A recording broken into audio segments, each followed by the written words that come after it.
अवघ्या महाराष्ट्राचं आराध्य दैवत असणाऱ्या, मराठी माणसाची अस्मिता अभिमान असणाऱ्या छत्रपती शिवाजी महाराजांचं पहिलं मंदिर ठाणे जिल्ह्यातील भिवंडी तालुक्यातील मराडेपाडा इथं उभारण्यात आलंय। या मंदिराचा लोकार्पण सोहळा 17 मार्चला मुख्यमंत्री देवेंद्र फडणवीस यांच्या हस्ते होणार आहे। या सोहळ्याला मुख्यमंत्री, उपमुख्यमंत्री अजित पवार, उपमुख्यमंत्री एकनाथ शिंदे आणि शिवाजी महाराजांचे वंशज उदयनराजे भोसले यांच्यासह विविध मंत्री, आमदार, खासदार तसंच राजकीय आणि सामाजिक क्षेत्रातील अनेक मान्यवर उपस्थित राहणार आहेत। हे मंदिर केवळ एक दर्शनस्थळ नसून शक्तीपीठ म्हणून उभारलंय।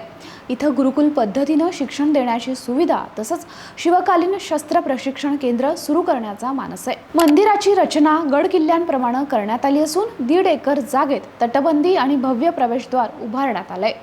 मंदिराच्या मुख्य गाभाऱ्यात अखंड कृष्णशिला काळ्या पाषाणातील 6 फूट उंचीची सिंहासनारूढ छत्रपती शिवाजी महाराजांची मूर्ती प्रतिष्ठापित करण्यात आली आहे। ही मूर्ती म्हैसूर इथल्या आंतरराष्ट्रीय कीर्तीचे मूर्तिकार अरुण योगीराज यांनी साकारली आहे।